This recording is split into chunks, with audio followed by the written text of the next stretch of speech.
Il y a 3 maladies mortelles qu'il ne faut jamais négliger chez tes poulets, sauf si tu veux recommencer ton élevage à zéro.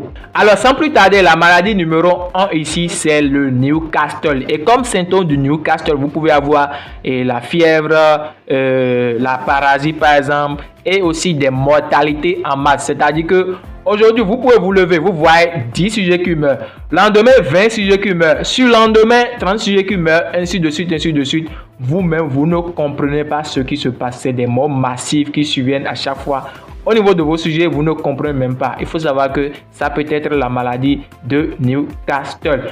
Alors, deuxième maladie ici, c'est la coccidiose. Au niveau de la coccidiose, comme symptôme, vous pouvez remarquer peut-être la fiente sanguinolente, c'est-à-dire il y a du sang dans la fiente de vos sujets. Vous avez aussi l'amaigrissement rapide et aussi vous pouvez avoir des morts en 24 heures seulement. Alors, troisième maladie ici dont nous allons parler, c'est la typhose.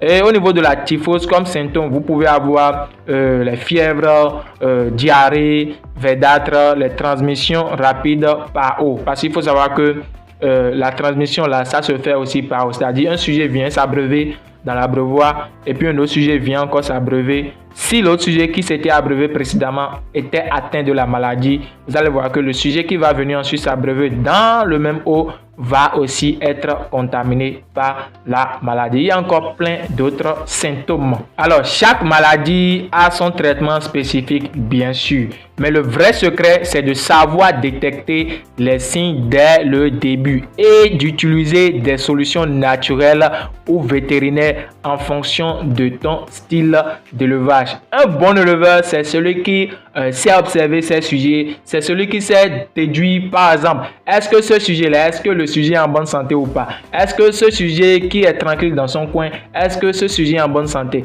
Est-ce qu'avec la fiente, la couleur de la fiente de ce sujet, par exemple, est-ce que ce n'est pas une maladie? Un bon éleveur, c'est un bon observateur. Il ne suffit juste pas de servir l'aliment ou bien de l'eau au sujet. Dès que vous servez l'aliment ou bien de l'eau, prenez juste 15 minutes. Ça, c'est pas 15 minutes, ce n'est pas une éternité. Prenez juste 15 minutes à 30 minutes. Restez là, observez vos sujets pour voir ce qui ne va pas. Ce n'est que comme ça que vous allez déterminer les maladies, que vous allez détecter une maladie au niveau de vos sujets. Mais si vous ne prenez pas ce temps pour observer vos sujets lorsque vous leur donnez de l'aliment ou bien de l'eau à chaque fois, vous allez seulement venir là voir un sujet qui meurt vous-même, vous n'allez rien comprendre. Or, peut-être si vous attendez là, peut-être regardez à chaque fois dès que vous donnez l'aliment, vous auriez déjà peut-être dû remarquer ce sujet qui était mal portant et déjà le mettre en zone de quarantaine, le traiter et vous allez peut-être déjà éviter cette maladie qui a tué